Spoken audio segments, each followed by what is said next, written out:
Good morning and welcome to Unfiltered Vision News, bringing you the news unfiltered Monday through Friday, 7 to 9 a.m. Eastern.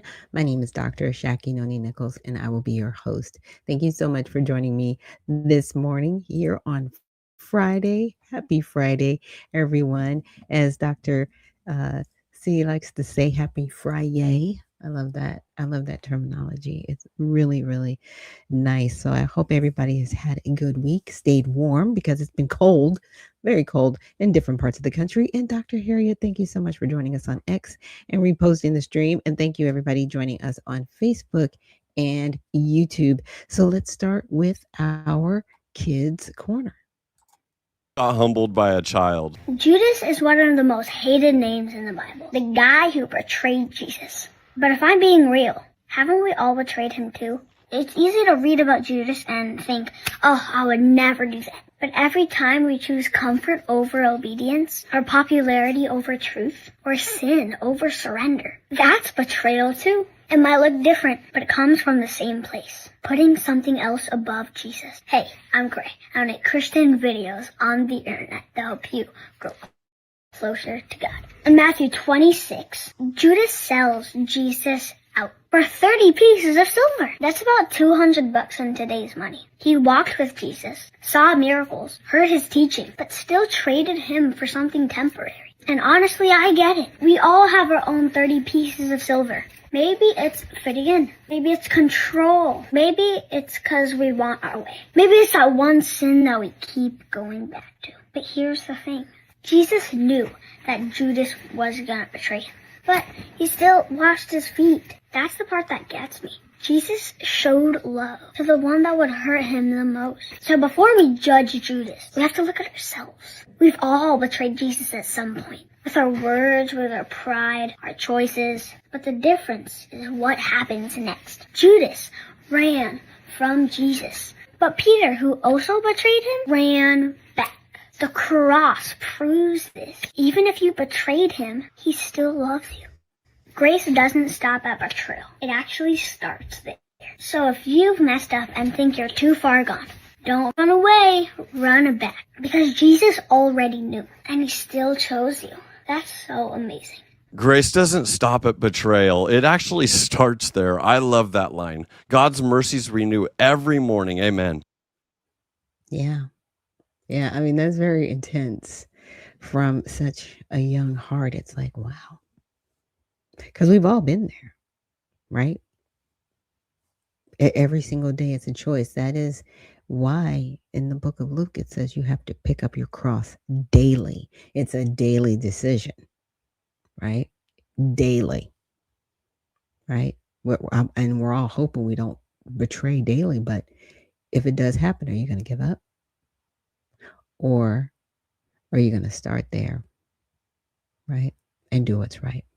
And Minnesota Fats, thank you so much for joining us on X and reposting the stream. Yeah. So with that, we are going to get into honoring God with our body. And so God, please protect and guard our thoughts. God, help me to fix my thoughts on what is true and honorable and right and pure and lovely and admirable. So I will think about things that are excellent and worthy of praise. God, please protect my ears and help me to listen to your voice. God, help me to be quick to listen, slow to speak, and slow to become angry. God, please protect my eyes from sin's damage. God, I make a covenant with my eyes not to look lustfully. God, please speak life over my mouth. God, set a guard over my mouth. Lord, keep watch over the doors of my lips. God, please help my hands to serve generously. God, help me to do good to everyone, and especially to those who belong to our family in the faith. God, please protect my reproductive organs. God, help me honor you with purity. God, help me to honor you with my body. And God, please protect my feet and help me walk in your path.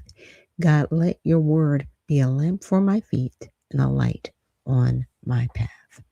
So you guys know, if you've been listening and joining me here, I try to read that every single morning just to set our hearts and our minds right. So I've been doing a lot of research, to the point where I don't know if you got for you guys, but have you ever done so much research? Oh, thank you, Spud, and amen, and good morning to you as well. You've done so much research that it's not like it comes full circle, but you're like, where did I start and how did I get here? That's how I feel because my goal, I've really just been trying to pick apart the 14th Amendment. It's very important to see what, SCOTUS might say.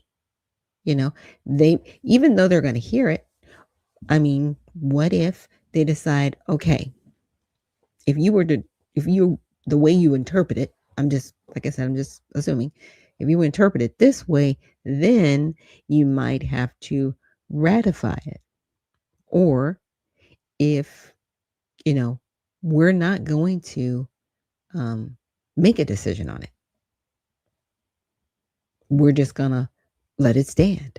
I mean, there's so many angles and ways and um, views that people have on the 14th Amendment. Like I said, just looking through the different debates that happened, I think there's like 2,000 pages or something ridiculous. And I mean, I'll send you guys a link on it. Like, it's crazy. Like, they did this 4 months. They really grappled with, if we do this, what does it look like? And what would be the outcome? And this is just my opinion. I really don't think when they put the 14th Amendment together to make people whole, because, the Dred Scott decision just kind of left it out there saying, we're not going to create a case to give people equal opportunity under the law, even though our First Amendment says that all men are created equal, right? So that's why the American Negro is a unique lineage of persons. Okay, and I have to set it up that way because it was specifically written, the 13th, 14th, and 15th Amendment, to make freed slaves and their descendants whole. Now, other people have benefited off of these amendments, right? And I think the founding fathers, they set it up that way, but I really don't think they thought and looked forward to it being abused, right? Because even, you know, it has like equal protection under the law. We still had Jim Crow laws after the 14th Amendment was put in place, right?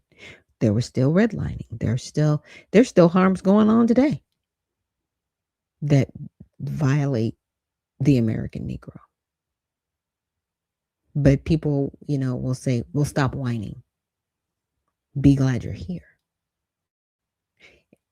And turn around and give people that are here illegally more rights. And use that same amendment to give them rights they shouldn't inherently have, saying, well, they have the right to due process, even though they're not citizens, just because they're on the soil. I mean, like I said, I really don't think they intended for the amendment to be abused the way it has. And like I said, that's just my opinion. And that's what I kept grappling with and going back to in my research. I was just like, wow, this is a trip. this is really a trip, how people interpreted it, didn't interpret it, cared, didn't care. I was just like, wow. So, Donald Trump has brought up a very hot button issue. Now, I know a lot of people view him as a racist and all these different things. He's such a racist. Why is he trying to protect Black Americans? Why is he trying to protect the American Negro? If he's such a racist, he would just let it continue. Like, I don't care if these other people come in here and railroad this particular lineage of people. What does it matter to me? That's not what's happening. Yeah, that's the bigger question. Like, why are you doing this? Why are you doing this?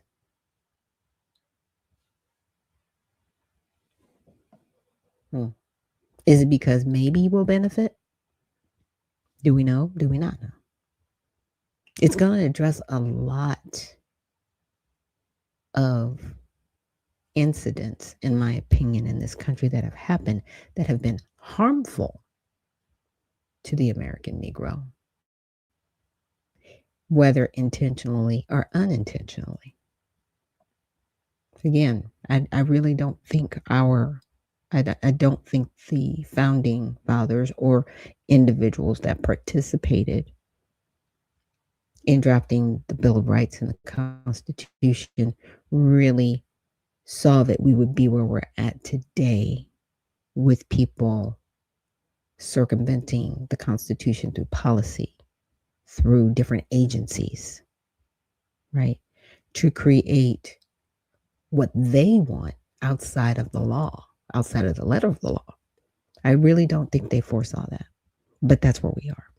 And greetings, Dr. C. She says, greetings, founder. Happy Friday, like I said.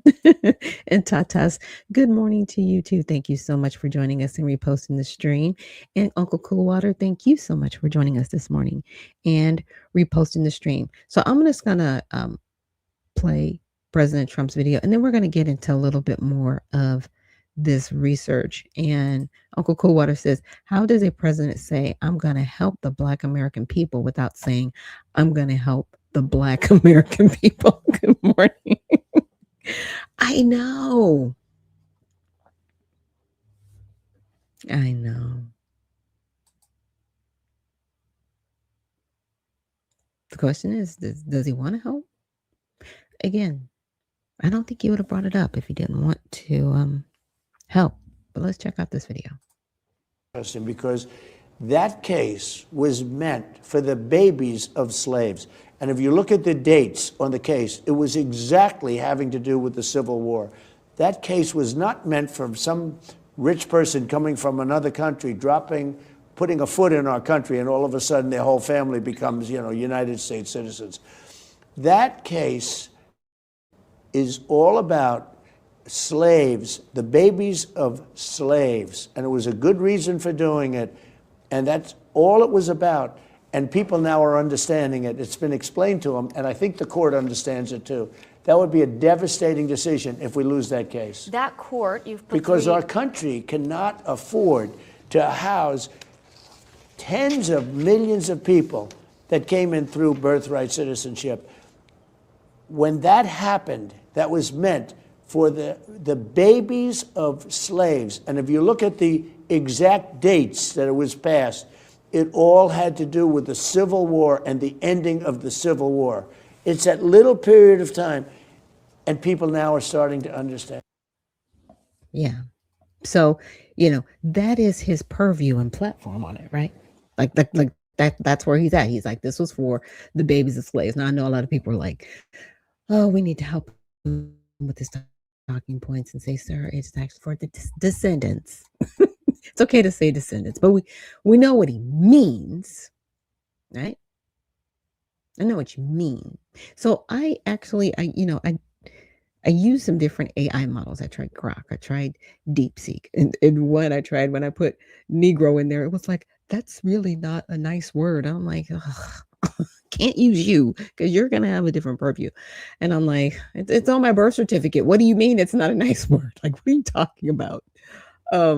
Yeah, it just depends on how you train the model. So really between DeepSeek and Grok, I was like, okay, I was really just trying to figure out the intent of the law, because sometimes there's a difference. You'll hear attorneys always talk about the spirit of the law, the intent of the law, the letter of the law, and what they mean by that is their assumption is when they say the spirit of the law, right? There was a not like an energy, but there was an excitement for the law in its intent to be one way, right? The spirit of the law. And then there's the intent of the law, literally the way it was written. And then there's just the legal binding.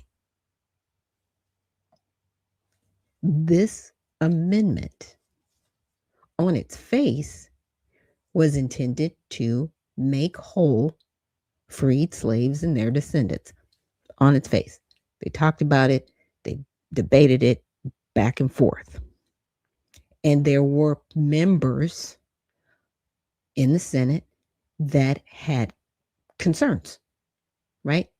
If we write it this way, this may be the outcome and what happens there. And if we write it this way, we might get this outcome, right? And so they were very cautious in what they were doing. And that's how I was reading it. So this is DeepSeek, right? And I asked it a standard question that I put together. I said, regarding the 14th Amendment, can you summarize the intent and interpretation of the law, right? Intent and interpretation. That's what I'm looking for, not the spirit of the law, like not how people were feeling, but the intent interpretation. So I said, please bring up quotes for Senator Howard and Cowan.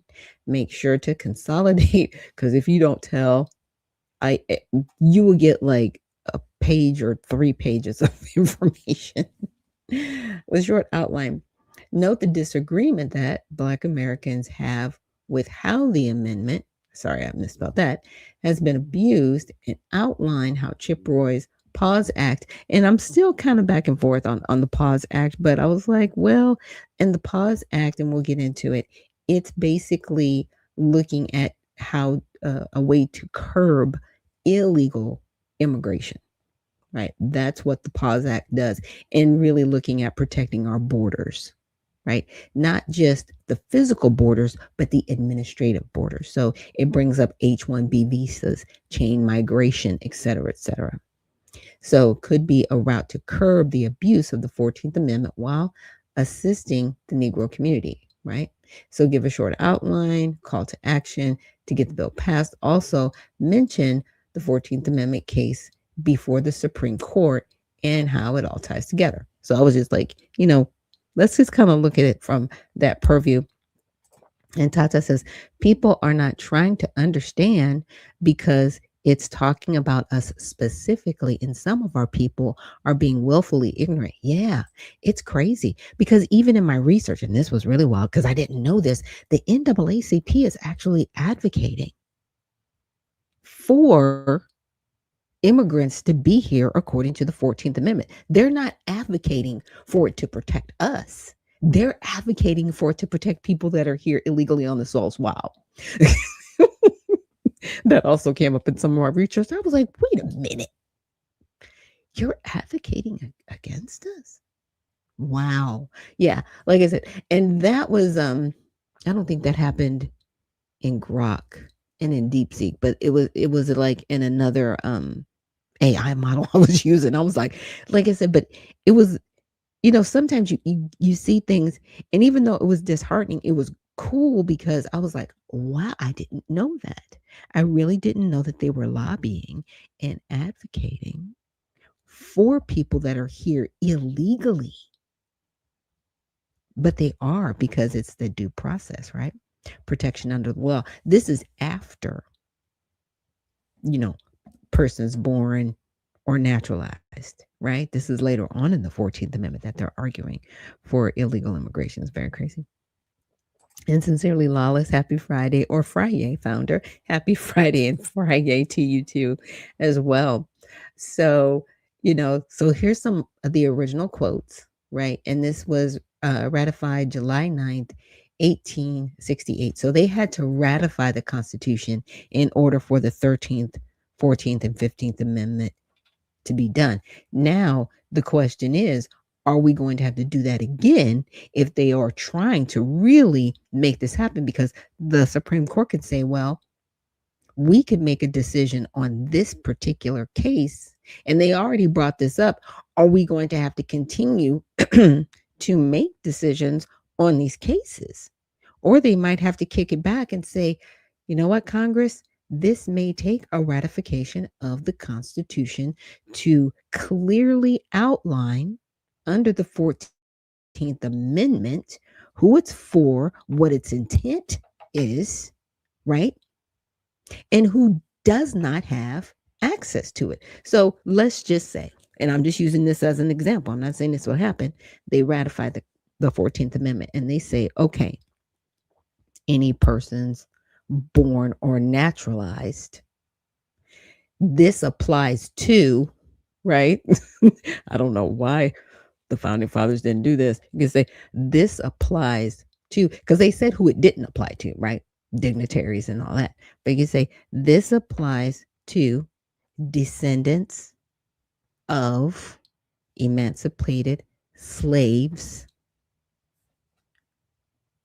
right? Or individuals that are born to persons that are a U.S. citizen or naturalized. Because if you do that, that eradicates this whole I had a baby on the soil, they're United States citizen. That's over. But we're going to get into why that didn't happen and the questions around that, right? Because they could have probably written it that way, but they didn't. And that we're going to get into that why.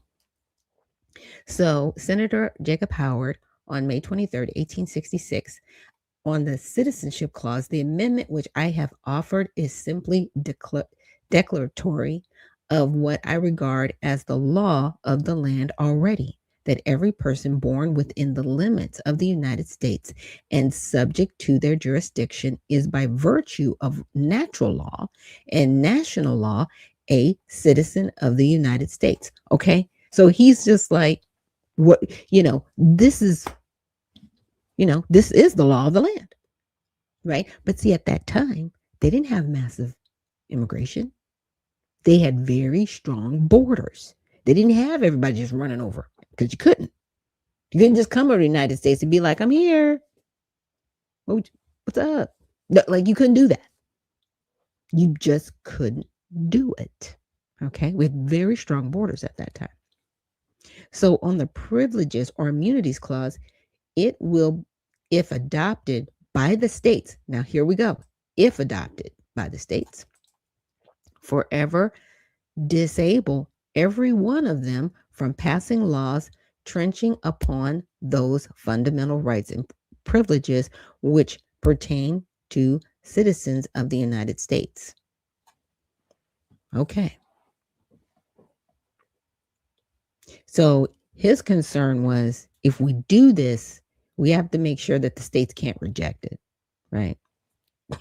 Just saying. And they can't mess with people. They can't say, well, you were born here in Indiana, not Missouri, and our laws say this and not that, or we are going to accept you even if you're not a citizen. I mean, just weird stuff, right? That was his concern.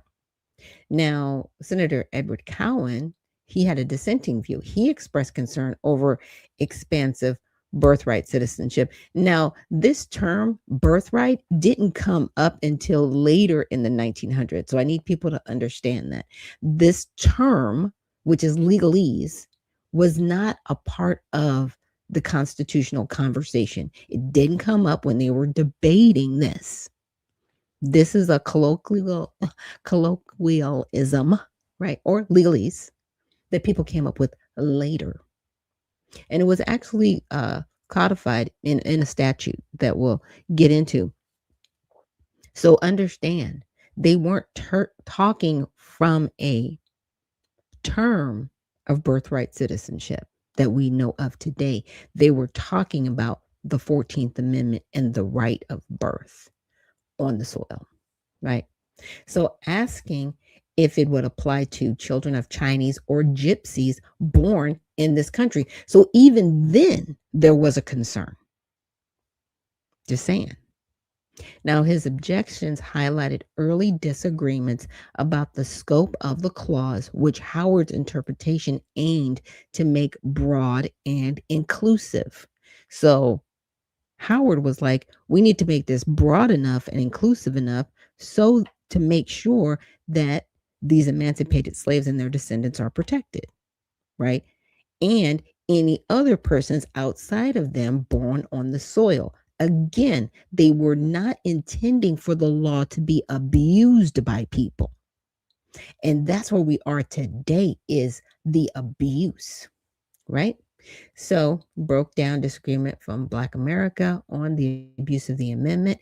Many Black legal scholars and civil rights advocates argue the 14th Amendment's core promise of equal protection and substantive citizenship has been persistently abused through neglect and misinterpretation. The second founding betrayed the amendment's privileges or immunities clause was effectively nullified by the slaughterhouse cases, stripping it of its power to protect substantive economic and civil rights, right?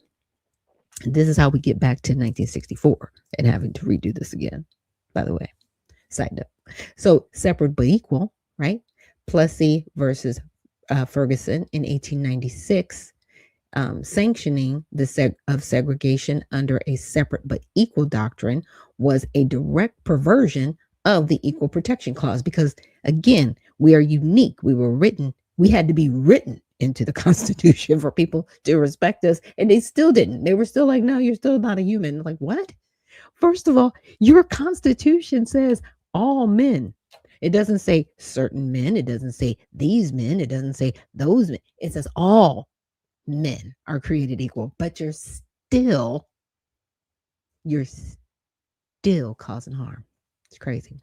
So, modern disparities. Today, the amendment's failure to ensure equal outcomes in practice, evidenced by systemic disparities in criminal justice, education, and wealth, is seen as a continuing abuse by under enforcement, allowing states to perpetrate inequity. And it happens, right? And the Democrats think, well, we're doing a good service by, allowing these poor people that are asylum seekers and refugees, and we have to help them. Even though you're hurting the descendants of the people it was intended to protect. And this is why people are angry with you. This is why people are upset with people that are in the Democratic Party. I'm just saying. And people with that kind of mindset.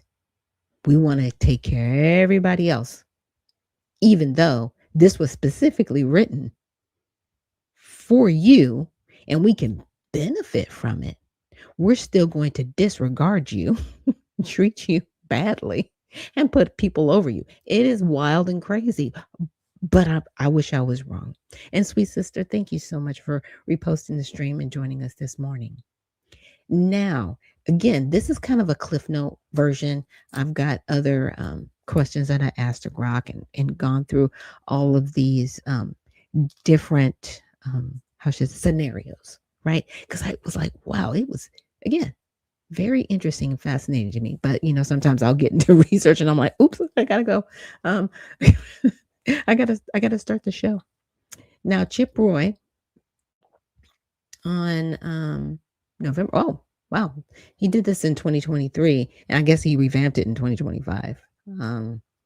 But in 2023, he did a Protection Americans from Unlawful Sanctuary Environments Act, proposes to withhold federal funding from jurisdictions that violate Title 8, Section 1324, harboring illegal aliens. So this was a conversation under the previous administration because of the influx and how he was like, wow, this is crazy, that people are doing what they're doing.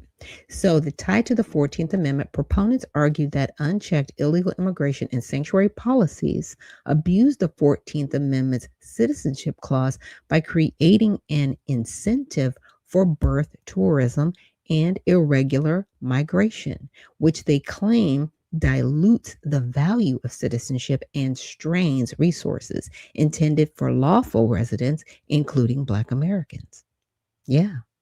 So I don't know if any of you guys know Chip Roy. He's funny to me. He looks like he probably played football. He's just this tall, burly guy. And I remember the first time I heard him on the floor, and he was just like, how am I going to go home and tell my constituents we've done nothing? I was like, well, I like this guy. He's honest. But he's been kind of fighting a battle in silence because you really don't hear a lot from him or what he's doing unless you follow him, right? Unless somebody says, "Hey, have you heard about your boy?" and this, that, you wouldn't know, right? So, arguing for assisting the Black community, supporters contend that by securing the border and enforcing immigration law, the Pause Act would protect domestic labor markets and community resources, potentially benefiting historically marginalized Black workers who face job competition and underfunded public resources. It frames the issue as one of upholding the rule of law and protecting the integrity of citizenship. Now, here we fast forward to the Trump case. Now, this statute, the Pause Act, H.R. 6225, it was introduced November of this year, right? So the previous one that they were talking about, let me go back to it. The Protection Americas from Unlawful Sanctuary Act, that is a different one. So I just want to let you guys know they're not the same. This one was introduced this year, but it's kind of similar to what he did before. Let me see. Getting back to, yes, so now the Trump administration, whether Section 3 of the 14th Amendment, the insurrectionist disqualification clause, can be used by states to disqualify anyway. Why it ties in, this case showcases the ongoing battle over the amendment's interpretation and enforcement, right? Just as the Equal Protection Clause, there is sharp dispute over who can enforce Section 3, right? And under what standard.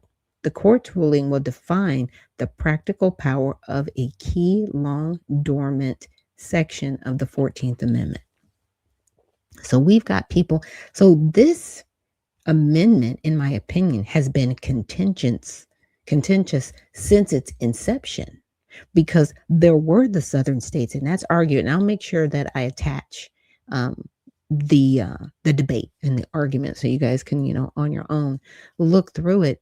And it was very contentious because the southern states, they didn't want to give up slavery. The northern states, they were like, "Hey, we just fought this war to get rid of this stuff. Like, what are you guys doing?" Right? And then there were other people in between. But historically, we're never taught this stuff. We just glaze over it and be like, "Oh, Black people, you're fine. Get over it. You got stuff." Okay, we got stuff. It's not working. It's like giving you a car with flat tires and no transmission and saying, "But at least you have a car," but it doesn't work. I can't drive it. I can't use it. What good is it if I can't use it? And that's the problem that we've always had in this country. It has been this knee-jerk reaction, start, stop, really not outlining the intent. And then you get other people who want to reinterpret it in their own way, right? That serves their political leaning at this point. Like, look, people are just out in the open with it. They don't care.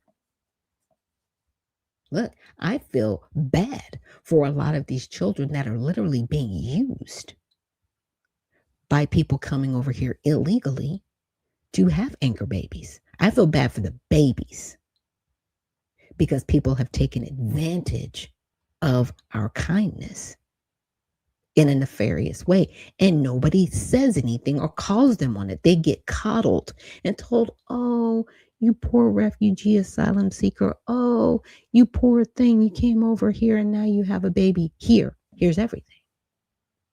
When you have citizens on the soil already that are American citizens, true American citizens, that you won't even do that for. Like, where are we at right now? That's a big problem. A big problem. So it gave me some key dates, the debates, outlining. It gave a call to action for HR 6225, and we'll get back to that. And in, summary, it says the 14th Amendment remains a central battleground in American law and politics. Its original intent to create a national protected citizenship clashes with narrow judicial interpretations and modern enforcement disputes. Black Americans' grievance centers on the abuse of its equal protection promise, right? The Pause Act represents a legislative attempt to address an alleged abuse of the citizenship clause, right, through immigration policy. Simultaneously, Trump Anderson represents a judicial showdown over the insurrection clause.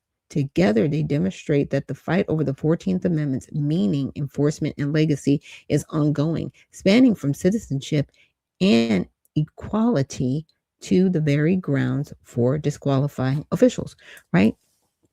So they wanted to say this is why they called it an insurrection. I think everything was planned. It was like, well, if we say he did an insurrection act, he can be disqualified. Da, da, da.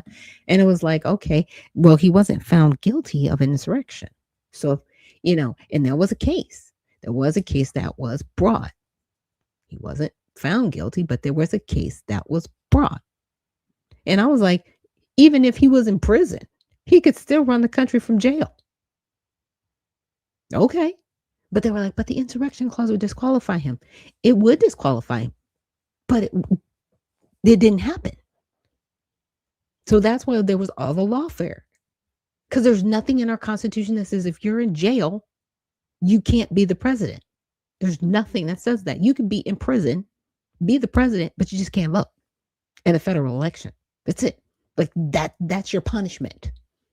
Oh, and by the way, you're a slave. So we would have the first president that was slave. Just saying. If we follow the letter of the law. Yeah, there's that. Now, I did look at the New Deal kind of briefly because I really didn't think it was anything that helped Black America, but there was an argument for it. I was like, okay. And I said, are there any cases in United States history where naturalized citizens were removed from the United States? And I wanted to bring this back up because, again, in my opinion, I really do think those that were working on the Constitution and the Bill of Rights, right, their intent, they didn't see us where we are right now, in my opinion. But, Cowan, he was just kind of like, well, what about these gypsies and Chinese people? I mean, he was worried just about this specific group, but I could kind of see where he was coming from. He was just kind of like, what happens if they run amok? We've got to frame this in a way that it can't be taken advantage of, right? So that's really what they were trying to do and come up with. But it was just like, how do we get there? Yeah. And I just really want to impress upon you guys that they had mass denaturalization. Okay. The Act of 1906 and later 1940 National Act followed the government to cancel naturalization certificate obtained by fraud, or if the person was deemed to have shown lack of attachment to the Constitution. That's a very broad standard, still true today, right? And this is where people, and I'll have to bring her up, Ilhan Omar. This is where they're arguing she is not in alignment with the Constitution. She lacks an attachment to the Constitution, even though she likes to quote and say, well, I just can't, and I just can't. Like, ma'am, you are out here caping for Somalia, not America. And you will stand up proudly and say, I'm a Somali woman. Why are you here? You're not talking about America. See, you keep thinking that's a flex to tell us you're Somali. We know. Like, we know. We can look at you and tell you are not a Negro. Like, we know. We get it. But you never stand up and say, I'm an American who is a refugee of Somalia. No. You're Somali first. That's a problem for everybody because you're in Congress. And you've continued to fight for Somalia. Not America. Show me the record.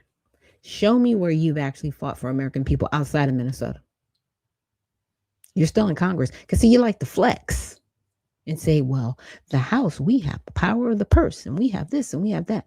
Great flex. Who are you helping? What are you doing? Because, see, what you do extends outside of your district, and it affects the rest of us here in America. Who are you helping? You're not helping Americans. In my opinion, you lack attachment to the Constitution, period. Okay? And when you really look at this, there was a point in time when I'm trying to find it. Let me see. There's something I'm really trying to find in here. Maybe I passed it. But basically, they weren't taking people in from other countries, right? So, yeah, there was a denaturalization. Thousands of naturalized citizens, German, Italian, 1920s, the World War IIs, the Cold War era. But there was a time in this country where they weren't taking people in from all over the world. They just weren't. And if they were taking people in, it was in very small numbers. It was very finite. They did not want an influx of people in the United States. So they took their time in bringing people in and making sure that they were vetted, that they were going to be American citizens. But that's why they had that mass deportation or denaturalization, because they did not want people here that did not align. Hey, I can't find that argument. But then I wanted to also explore a little bit of Senator Howard's stance on general welfare. Now, the feedback was it didn't directly reference the discussion between the 14th Amendment and general welfare, right?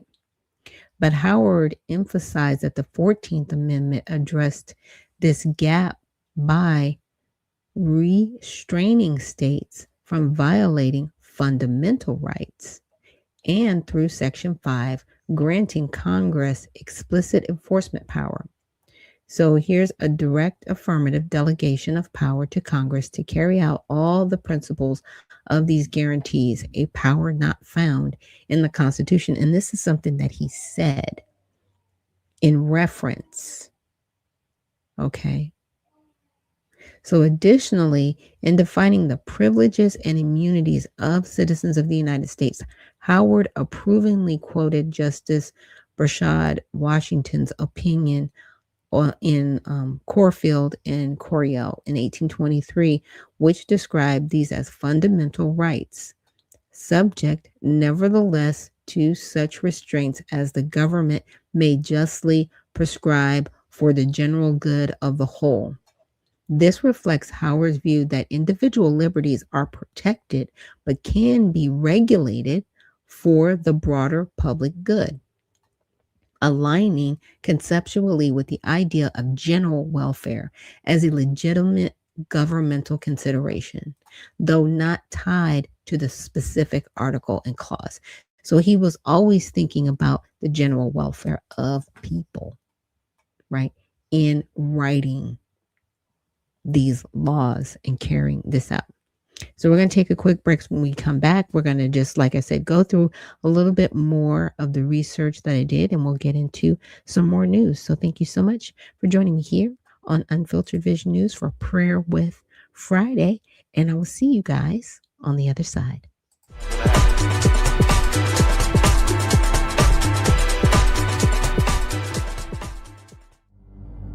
A life empowered is closer than you think. We're all looking for a better way. Reimagine what's next with a new sense of exuberance. Why not power on like you mean it? Or power off blissfully? A better sleep is a better awake. You've never moved like this before.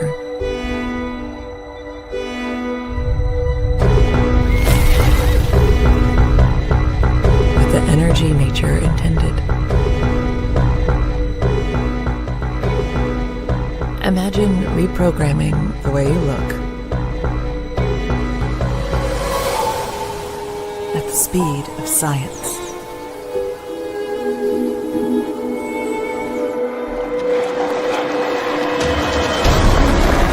At longevity.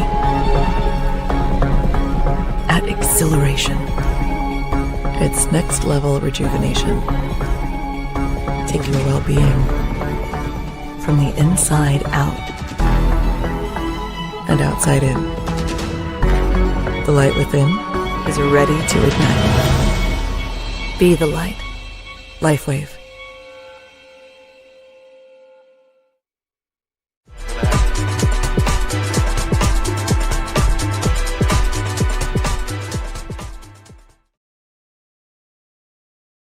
Thank you so much for joining me here on Unfiltered Vision News, bringing you the news unfiltered Monday through Friday, 7 to 9 a.m. Eastern. My name is Dr. Ashaki Noni Nichols, and I will be your host. Now, this is some of the research that I did in Grok. So I asked the same question, pretty much. Yeah, I just cut and paste, and I was like, well, what does Grok have to say about this? Because what I'm learning, depending on the language learning model you are going to get different responses, because some of them do pull aggregated resources from different locations. I like research. I'm a paralegal. So I'm looking at different things. I'm like, I know there should be certain bits of information that are just standard, right? If I get any extra, that's great. If I get less, I'm like, what's that? Right? So it pretty much gave me the same summary, but it mentioned Dred Scott, right? It highlighted it, right? And so the core intent, right? It actually mentioned this as the core intent, ratified to overturn Dred Scott versus Stanford, right? Granting citizenship to freed slaves and their descendants, extend Bill of Rights protections against state abuses. What? What? So how did Jim Crow happen? Yeah, that's a big question, right? Ensure equal protection, due process, and citizenship for those born in the United States and subject to the jurisdiction thereof. We're kind of familiar with that line, right? Framers emphasized jurisdiction as full allegiance, not mere presence. So that's interesting, right? How does a baby have full allegiance? But then again, I'm going to leave that alone. I'm not going to open up that Pandora's box, but it still ran through my head. Okay. Excluding children of foreign diplomats, right? So they were excluded from the 14th Amendment, or invading armies. So if somebody invaded and there was their intention, they would be excluded, right? But affirming birthright for those under U.S. legal obligations. And here's where we get back to just, they call it JOS, soil, right? Which interpreted means on the soil. So if you're born here on the soil, legally, they see you as legal, even if your parents are here illegally. Now, they didn't equate somebody coming over here illegally to somebody invading armies. But let's just say, for the sake of argument and hypothetically, they said, okay, people coming here with the illegal intent, right? To have a person, even if they're not a legal citizen, right? I'm just like throwing out some words, but let's just say, right? Could they be considered an invading army of persons? Could they fall under that framing, because they're not coming here with a righteous intent? Let me just say that. Let me frame it that way. Their intentions are not righteous or pure. They have an evil intent to come here, have a baby, and attach that baby to the soil so they can benefit. To me, that's war. And the reason why I say that, because war is with words, right? Or it can be with actions. It doesn't necessarily have to be with bullets and tanks. But a war is a debate that you basically win. I'm just saying that's how war is. Who's going to win this, offensive? And in my opinion, when people come over here illegally with the intention, okay, and that's the problem. Because people are like, well, how do you know they intended to come over? Because they came over here like 2 weeks due, and they came over the border illegally. And they knew as long as they got here and had a baby, we're under obligation to protect that child because that child is now a U.S. a citizen. That's war. In my opinion, that could be an invading army because where are we at right now? Trump said it was an invasion, and it's been an invasion. It's been an invasion prior to 1980. Was it 80? That was early 90s, actually. Yeah, it was before Clinton, where Reagan did amnesty, right? Because they were like, well, there's so many people here, we can't get them off. So we'll do amnesty this one time. So they had blanket amnesty. They let all these people in here, but then the invasion kept happening. So you can't say that it's unintentional. It's intentional. But are they looking at that argument? I don't know. So Senator Jacob Howard, right? Again, right, this person. Now, this is another one of his quotes. Every person born within the limits of the United States and subject to the jurisdiction is by virtue of natural law and national law a citizen of the United States. Now, here he's not defining immigration status of the parents. He's just saying if you're born here, that's it. You are a citizen, right? He stressed the amendment's goal. Now, this is where you get into the spirit of the law, because that's the goal.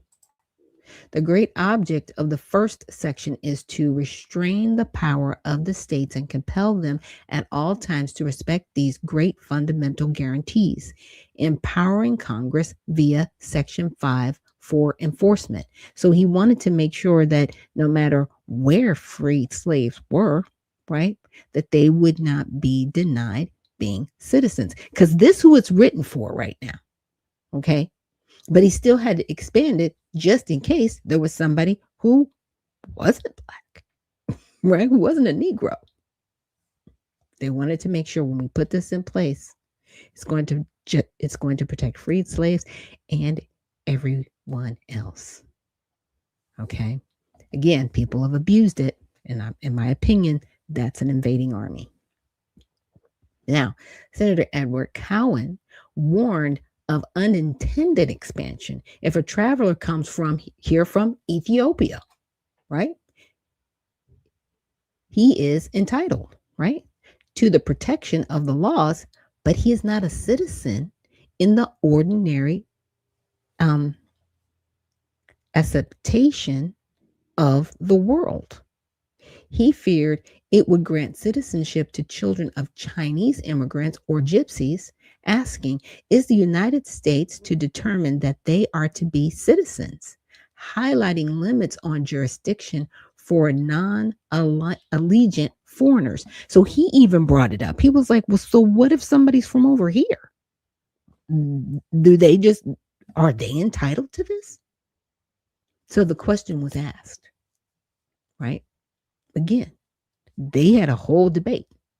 So in 1866, Joint Committee drafts amendment, Reconstruction, focuses on securing Black citizenship post-slavery. So that was their focus.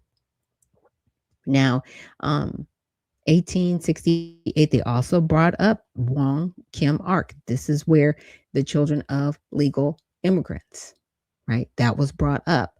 Now, modern interpretation, most born children, but critics argue it strays from framers' intent by including children of undocumented entrants or what they call anchor babies, diluting protections, resources for intended beneficiaries, right? Because his parents, I think they were, I have to double check to see if they were nationals or not. If anybody in the chat knows that, help me out. Like I said, I've been researching so much, my brain is like buzzing. But yeah. So as you can see, down the line and without challenge, people have been abusing the 14th Amendment. So it suits them. Just saying. Now, many Black leaders and scholars, right, because like I said, I think it's abuse, contend the clause meant exclusively for descendants of enslaved Africans has been abused. And it's not Africans, it's Negroes. Okay. So don't pay attention to Grok. Grok is just trying to be correct. Okay.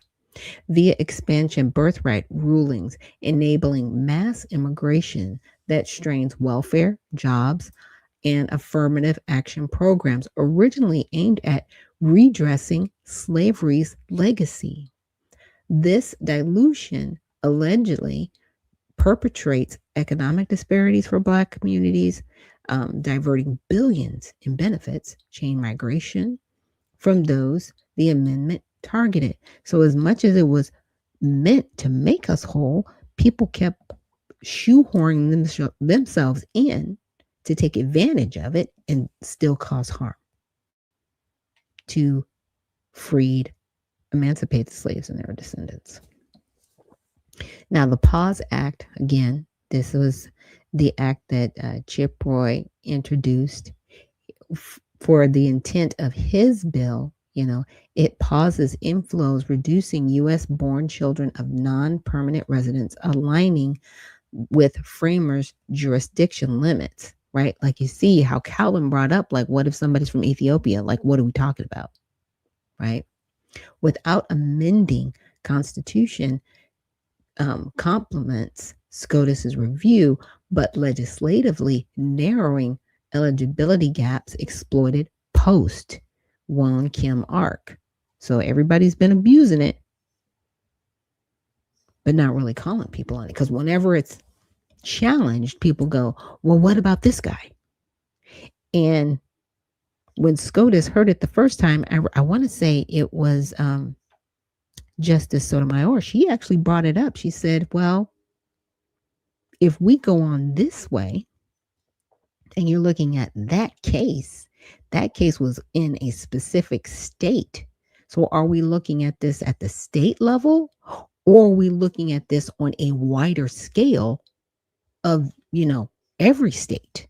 Because if you're looking at it at the state level, we'll be here like in perpetuity trying to challenge each state and, citizenship literally in each state. Can't do that. And, and this is just my thought on it. You abused the 14th Amendment. It was improperly used to grant that person citizenship, which has kicked down the door for all of this illegal immigration that we see. So for it to have happened and all of this, I should say, all of these bad things happening afterwards, right? You messed up. It was messed up and it should have never happened. They should have nipped this in the bud with that decision.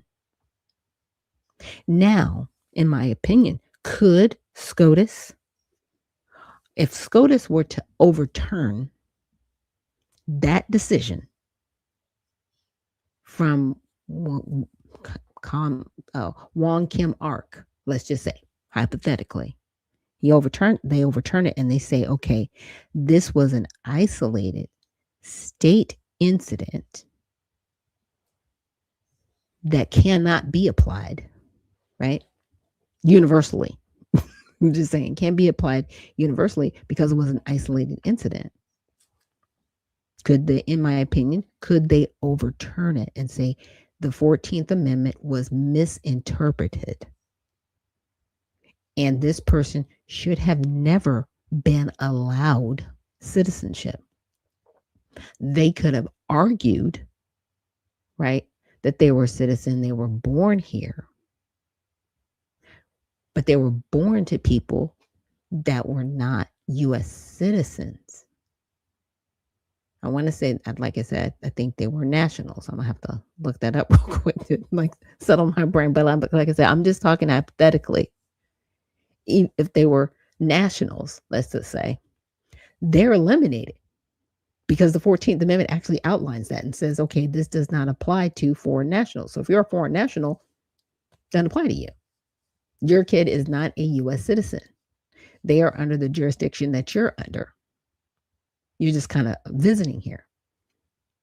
But if his parents were not citizens, again, hypothetical, because I have to look it up. His parents were not citizens. Again, could there have been a further challenge? Right? No, because remember, Cowan brought it up. What happens with the Chinese people? We do not want this. We do not want this. What happens? So it could have went a different way. It could have went a way of, no, they were not citizens. This person born to him, therefore, is not a citizen, even though born on the soil. That would mean every person born to somebody here illegally, right? Because nationals, like I said, they were already excluded. They would not be able to use it in that way. That's kind of it. It's kind of crazy. It's kind of crazy. But that's what kicked this whole thing off. And this is what they all run to. But like I said, Sotomayor, she brought up a very good point. Is this going to be broad, or is it going to be a state by state case? Because the case that was brought, because Trump addressed it, executive order, and then a state brought a case to the Supreme Court trying to block what he's doing. Congress didn't bring this to him because Congress can't do that. That's why we have 3 branches of government. And like I said, it gets very crazy, it gets very sticky. And user, thank you so much for joining us this morning, and morning to you too. Happy Friday. Like I said, it gets very interesting. So challenges Trump's EO denying birthright to children of undocumented temporary visa holders, arguing it violates plain text in Wong Kim Ark lower courts, right? Blocked it as unconstitutional. Oral arguments are likely in 2026. Ruling could clarify jurisdiction, right? Potentially upholding limits. The Pause Act supports this by pausing exploitation during litigation, offering legislative backups if SCOTUS narrows birthright. Restoring amendments focus on loyal citizens and Black redress without overreach. You know, just getting it back in alignment. Now, if, I'm just saying, and these are conversations I will probably have offline. And Black Delegation, thank you so much for joining us here on Unfiltered Vision News. This is Grand Rising to you too. So if we were to decide to, you know, back up Chip Roy with HR 6225, it could be a way to bring awareness and attention to individuals abusing the 14th Amendment. Because at this juncture, I don't think that people are innocently coming into our country en masse, right? Having babies here and getting assistance. Now, and that's another interesting thing, because, you know, you'll go into some of these LLMs and you'll say, hey, are migrants getting welfare? And they'll say, and the chats will say no. Well, the reason why they say no is because, yes, the parents aren't getting the resources because they're illegal, but the children are, because they are considered citizens. So you would have to rephrase the question. Are babies born to those that are undocumented getting resources? The answer is probably going to be a little bit different, right? Because one of those things, ipso facto, they have to be here as parents to take care of their kids. You can't deport the parents of the children because they're U.S. citizens. See how that works? Again, that's an invasion. It's war. You're an invader. You are not coming here righteously to do anything by righteous gain or means. You have literally come here. And a lot of them, I want to say it was coordinated. You know, I don't know if you guys remember seeing the films of just like masses of people coming in through the gates, busting down the borders, the CBP, border protection, they couldn't do anything, right? Because they were so overwhelmed with military aged men. They weren't with families, they were military aged men. So all these people are still in our country, and ICE is trying to remove them. And we got, again, that's like a whole nother thing that I can go down. So we were invaded. So, President Trump rightfully did put in place the invasion, right? And the terrorist, I want to say act of 1798. It was either 1798 or 1789. Oh, and you just says, plus lifting the wire to let them in, right? We all saw that lifting of the barbed wire. People just standing there like, come on through. And they were just rolling through. Like en masse. What were we doing? Well, there was previous administration was doing that and lying to people and saying, nobody's doing that. Nobody's doing that. And when Trump shut it down, everybody's like, wait, oh, don't do that. So what was happening? Were we being invaded or weren't we? And if we were, again, I'm asking you hypothetical, not a theoretical question, but hypothetically, if we were being invaded, then, and only then, in my opinion,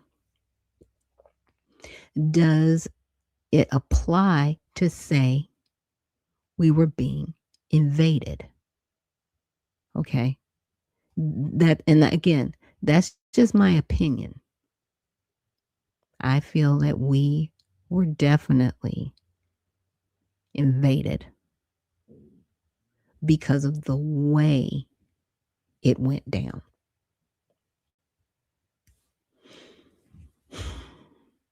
Our, they're not, I always try not to call them the founding fathers, but I want to say the framers. There we go. The framers of the Constitution and the Bill of Rights, right? Because it goes back to that question of gypsies and Chinese immigrants. I mean, it was very specific what they were saying, right? Limits on jurisdiction of non-allegiant foreigners. So are these people allegiant to us or not? They're not. They're still speaking their own language. They're flying their flags. I mean, what are we doing?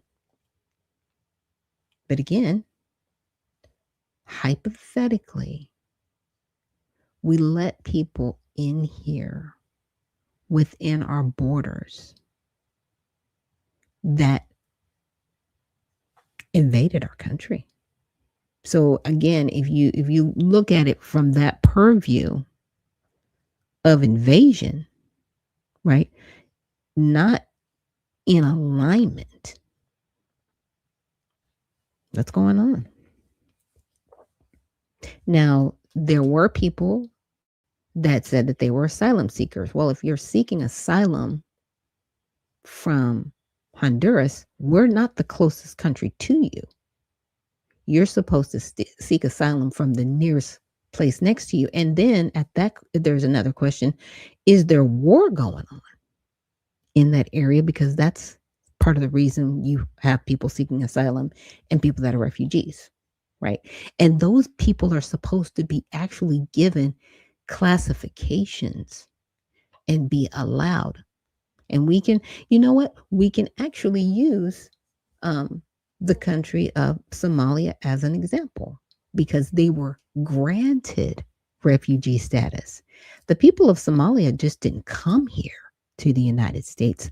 They were granted refugee status, and that's how refugee status is supposed to work, as well as asylum status. But people were told and coached, and this is on record, say asylum, say refugee, you'll get let in. And that was the policy at the time. Okay. And there were no questions asked.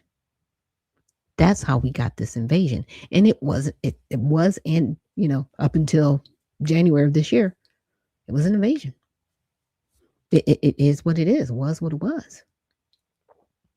Now, again, in arguments, in my opinion, before SCOTUS, could they say, hey, there was an invasion and these people did not have the intention of coming here to actually be citizens of our country, because we have over 300 ports of legal entry.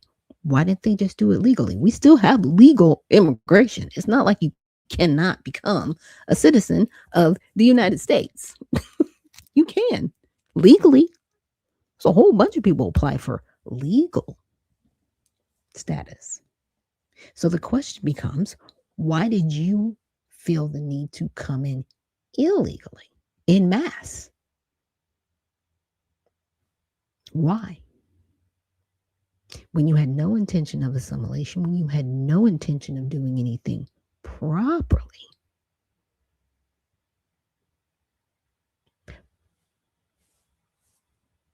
It goes back to that question. Why are you here? And why were people given benefits? Oh, that's right, because they had a child on this soil who is now an American citizen. But again, in my opinion, it still goes back to the intent. And that, there's another argument that says, well, these people, they were just intending to be safe from the countries they were in. I'm just saying, I'm just making an argument, just throwing it out there. And if that's the case, if that is truly the case, and you were fleeing, right, for your freedom, why were you fleeing with your freedom pregnant? Couple weeks due, intentionally coming over here when you've been in this country for decades, most of your life. But now you got to get over here to the United States from Honduras, not stopping in Mexico or any of the other neighboring countries, Panama, whatever. But you got to get here. I honestly think the intent was to invade. The intent was nothing else. And with these people not being able to really communicate well, and, because they don't know English that well. And in their native tongue, translation, things get lost in translation. But hey, again, it still goes back to intent. It still goes back to this right here is what I'm looking at. Framers emphasized jurisdiction as full allegiance, not mere presence. Excluding children of foreign diplomats, which you said, or invading armies. Could the people that have completely, come over here be considered invading armies? Yeah, but affirming birthright for those under U.S. legal obligations. Could they be considered invading armies? Like I said, that is the bigger question. Yeah, because to be racist means, and let's and I'll see your question under there, user. You have to be involved in an act of racism. right? So saying that someone invaded your country, that doesn't make you a racist. That's just stating, you know, it could be just stating an opinion, right? Because I don't know. I'm just putting it out there, right? I'm just putting that out there because of the way people came in mass. It's different when people are kind of, trickling in here and there, and you're like, why aren't these people coming through the proper port of entry if we have over 300 ports of entry, legal entry? No one ever says you cannot come into the United States. People just want you to come here legally. The question becomes, why did they come here illegally and in mass? Those two questions. And what I'm saying is, with those two questions, you could consider them an invading army. Not army in the sense of, weapons, guns, tanks, from a country that is considered an enemy of the United States. I'm talking about an invading army in the sense of coming in mass with ill intent and no intent to assimilate within America. Because again, you see people flying the flags of their country here in perpetuity with impunity, as if it is their right. And a lot of people say, well, they do have freedom of speech. You do have freedom of speech. But if you are going to fly the flag of another country, you need to go to that other country, because when we see that here, that is a declaration of war or of being conquered. That's a problem. Minnesota, they decided to change their state flag to incorporate the Somali flag, which they can totally do that within their state if that's what they want to do. But it doesn't fly over Old Glory. Okay. It does not fly over our American flag, because that states we are in America and we are free. It's very interesting to me how people will fight to get here, and then once they get here, they completely disrespect the country. That lets me know that they are an invading army, because they have no intention to assimilate. Again, it's an argument. In my opinion, I think it's something that can be used. Maybe they will, maybe they won't use it. I hope they do. I hope the lawyers for the Trump administration, I really do hope that they look to different ways of, I should say it, presenting a fair argument. Because, like I said, we're all about legal immigration, because what I don't like seeing is I don't like seeing and hearing thousands of children are missing, right? I'm glad they found like 62,000 children, but there was like, over 300,000 children that were missing.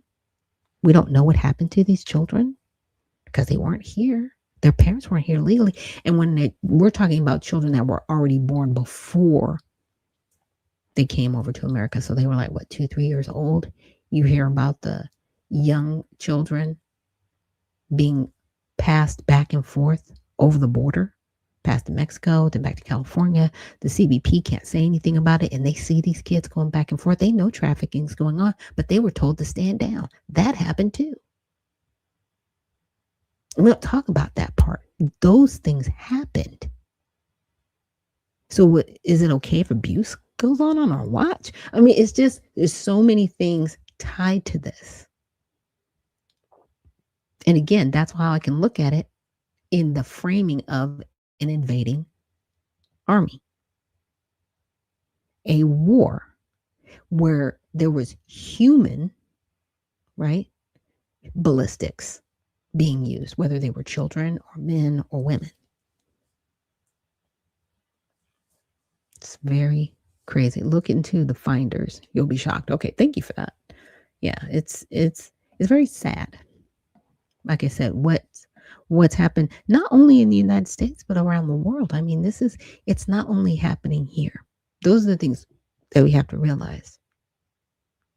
The mass immigration, it just didn't happen here. But I think when it happened here, because we do have the freedom of speech that we have, we, the people, have been able to talk about it, bring it to light, and say how displeased we are with it and demanding that our Congress actually do something about it. And you know what? Our Congress is divided on it. Our Congress is divided on it. They, part of them are okay with this mass immigration, telling us, like, how dare you be so racist about these people just seeking a better life coming in? What? How does racism, that doesn't even equate. We have legal ports of entry. Why can't they just come legally? But you don't want to address that question. But you're okay with people completely violating and disregarding the law. Because here's the thing. If you start that way, then your intentions are to never assimilate or ever really truly follow our laws. Just saying. There can still be an argument made for this. So with that, we're going to take a quick break. And when we come back, we're going to get into our prayer for the weekend, where we pray Thanksgiving and cover. So again, thank you so much for joining me here on Unfiltered Vision News, and we will see you on the other side.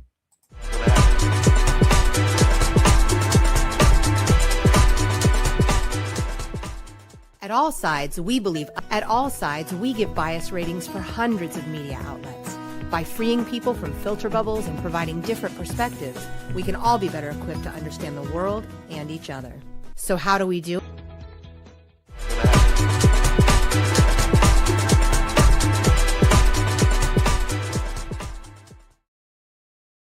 And we are back. Thank you so much for joining me here on Unfiltered Vision News, bringing you the news unfiltered Monday through Friday, 7 to 9 a.m. Eastern. My name is Dr. Ashaki Noni Nichols, and I will be your host. Thanks again. And Mark from the Soil, thank you so much for joining us on X and reposting the stream. So let's get into a little bit of news from all sides before we get into our prayer. So we've got the U.S. trade deficit hits 5-year low. Okay. In September. Wow. Okay. So the U.S. trade deficit dropped 10.9% to $52.8 billion in September, its lowest level in 5 years, to Commerce Department data released Thursday. So meanwhile, exports rose significantly than imports. So overall, exports climbed 3% to $289.3 billion, while imports increased by more than a modest 0.6% to 342.1 billion. The surge in exports was largely led by industrial supplies and consumer goods, including a significant 6.1 billion increase in non-monetary gold shipments back overseas. In inflation adjustment terms, the real goods deficit fell by 5.6%. These made up most of the total 8.4 billion rise in exports. Imports and computers and accessories declined by 2.7 billion, but was offset by a 12.9 billion resurgence in pharmaceutical imports, which some economists attribute to earlier threats by President Trump to impose tariffs on branded drugs. The trade deficit with China also narrowly by 4 billion to 11.4 billion as Chinese imports fell and U.S. exports to China rose slightly. Okay, and Dexter, thank you so much for joining us. So for context, the data, which was delayed due to the government shutdown, highlights shifting global trade flows influenced by Trump tariff actions. Administration officials argue the data reflects the kind of trade balance adjustment Trump's had pursued to enhance American competitiveness. However, some economists caution against reading too much into the data, noting the decline was almost entirely due to the gold movements and arguing that a nation's trade balance is ultimately driven by its saving and investment patterns, not just tariffs, right? So I know a lot of people are like, yeah, the tariffs. It's like we're really, we're seeing how it's shaking out, but I don't know how much it's going to shake out in our benefit, and time will tell, right? I think maybe not this time next year, but May, in my opinion, because they there was like that knee jerk reaction with the tariffs. Remember, like it was they're going, they're not, they're going, they're not, they're going, they're not. So they really didn't get going till like midsummer. So we really won't, in my opinion. I just don't think we'll see the results of it. But several outlets across the political spectrum, including Epic Times, that's right, Bloomberg left, called the drop a surprise. Reuters, which is center, said the contraction was far below the 63.3 billion forecast by economists they polled. The Wall Street Journal, which is center, noted the year-to-date trade deficit is still 17% larger than in the first 9 months of 2024, partially fueled by companies stocking up on imports before tariffs were imposed. Right. Right rated outlets more often attributed the decline to Trump's tariffs, with Epoch Times, Breitbart Right, and National Pulse Right contextualizing the drop in the Trump administration's broader trade strategy.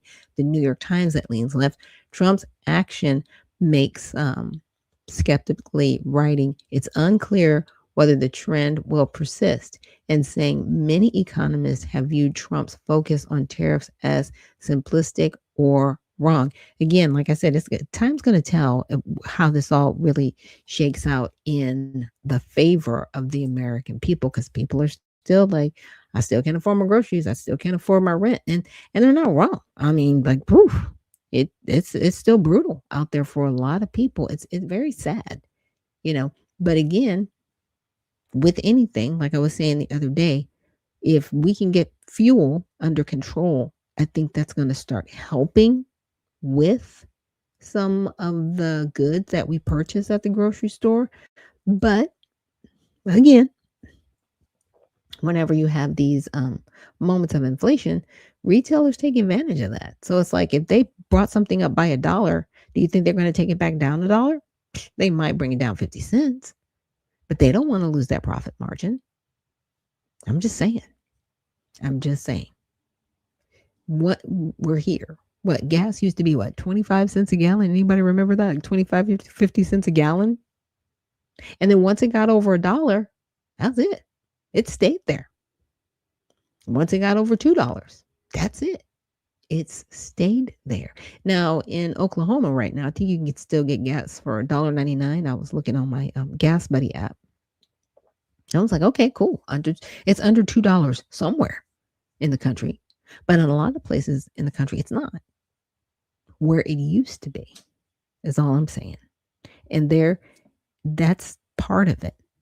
Once they get people conditioned to paying more, they're not going to go back, even if fueling costs come down, because they've gotten used to overcharging us anyway.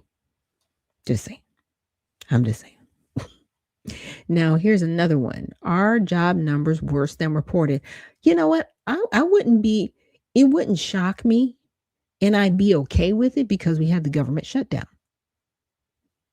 Yeah, the numbers are bad. Like, and here's my thing. I would rather you tell me the truth than a beautiful lie. Just saying. Just be honest. Do not tell beautiful lies. But, beautiful lies are, what unfortunately keep the market going. Just saying. So the Federal Reserve cut interest rates for a third time this year, and I read that yesterday. Jerome Powell said that this cut was partially motivated by the possibility that U.S. job gains have been overestimated throughout the year. Now, on Wednesday, Powell said, "We think there's an overstatement in these numbers, claiming that federal data may have overestimated growth by about 60,000 jobs per month." He suspects that more accurate data would reveal an average net loss, okay, of 20,000 jobs per month since April. And again, I'm I would rather be told the truth than a beautiful lie. Because there are a lot of people, if they were unemployed, they may have stopped looking. And sometimes, again, like they don't count those people. So, for context, the Wall Street Journal explained that because collecting jobs data, particularly from newly created or newly closed businesses, is so complex, the Bureau of Labor Statistics uses a statistical model to estimate these numbers. Though the Bureau has laid out a new plan for estimation that will go into effect in February, Powell suggested that the current numbers may be too good to be true. And like I said, I'm okay with that because I think, probably in February, yeah, it was mid-February, March, we'll get some better concrete data because you got to think, okay, business is closed and we had the government shutdown, which affected a lot more people than we thought, right? People stopped looking for work. There's a lot of different factors. We need the truth, not a beautiful lie. So, though outlets on the right frequently covered the Fed's interest rate cut, all sides was unable to find right-leaning coverage of Powell's statements about exaggerated job numbers at the time of publication. Outlets on the left focused coverage on the Trump administration's potential role in the inaccurate numbers, with the New Republic that leans left writing in its headline that the Trump administration may be seriously exaggerating job numbers. NBC News that leans left highlighted Powell's fears about the job market and also mentioned that President Trump's tariffs were a large contributor to higher prices on consumer goods. The Wall Street Journal focused the most on the alleged discrepancy in job numbers, noting a variety of issues the Labor Department has faced in 2025. Yeah. And Beyond Skeptical said a bit of honesty would be nice. Absolutely. Honesty goes a long way. It really does. But again, we're told beautiful lies, so the market stays stable. Right? We're told beautiful lies so that our enemies, aren't always aware of what we're doing. I'm telling you, the Smith Modernization Act just kicked down the door with propaganda. Yes, we are propagandized. And it's something that needs to be addressed. I would appreciate if, the Trump administration would address it. But are people in there really going to do it when they're benefiting from it? Just saying. There are people that benefit from this.